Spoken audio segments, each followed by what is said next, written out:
Alright, Axis and Allies. Back with some more Axis and Allies basics today. Basically, I'm going to be going over some air unit movement, if that makes sense. When moving air units, you have to consider a couple things. You have to make sure they can land in a safe territory. And a safe territory is a territory you already owned previously. Or it could also be an aircraft carrier, like down here by Australia. It just can't land in territory captured, or it can't be killed off. Fighters can move 4 spaces, so that's coming from Germany, 1, 2, 3, 4, into Russia. That would use all its movement units up, and that would be invalid, since it doesn't have a safe place to land afterwards. You can't have a planned kill, so you can't kill it off instead of not landing it. You have to make sure that is possible. You can't have a planned retreat either, so you can't come in here and then attack for 1 round and then retreat into West Russia. It doesn't work like that, unfortunately. So you have to usually save at least 1 movement of it to land safely. So that would be some examples. You can move in those tanks and all those. That plane is 2 spaces away, 1, 2. You can move that in, it still has 2 moves left. That bomber, 1, 2, 3, 4, that is valid because bombers can move 6. So you can do that, and then you can fly the units back to another territory once you do capture it, or if you decide to retreat, that is a valid move. But however, that fighter in Germany will not work. And so that's basically just land movement in general.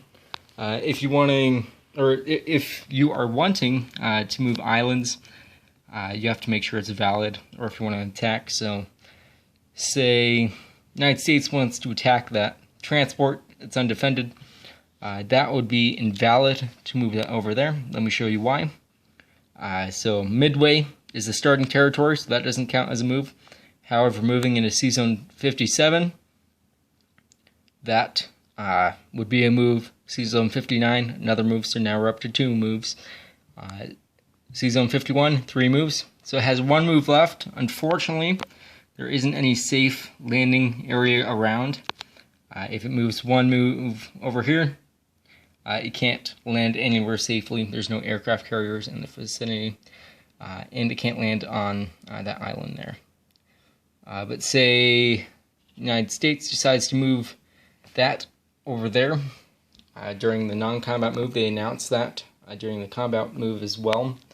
That would be valid, and so it has 1 move left. It can move into that C-zone and land, and that would be a valid move for attacking that. However, this couldn't move all the way down to Australia, because that's 1 move into C-Zone 57, 53, 44, 45. It wouldn't have enough fuel to get over there because it would be stopped at 45. But that fighter on Hawaiian Islands could make it all the way down there, and that would be okay. So say the United States also wants to bring that fighter in China all the way down here. So that's going to be 1, 2, 3 moves into there, into that C-zone.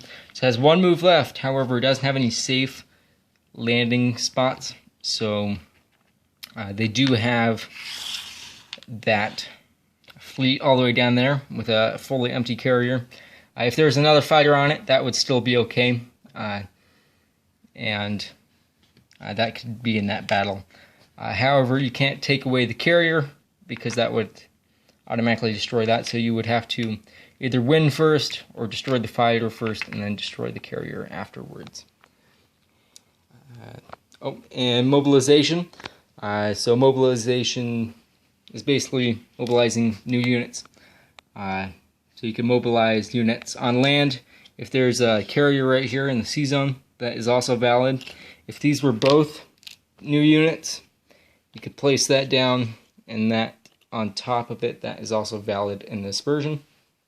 So just keep that in mind when doing that. I think that's about it. Oh yeah, just one more thing.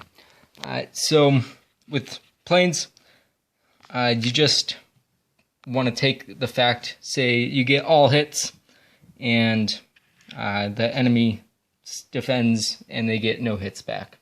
It's all misses. You have to take that into consideration. Like, you can't plan kill this for that instance, or you can't plan retreat. You just have to keep that in mind for that.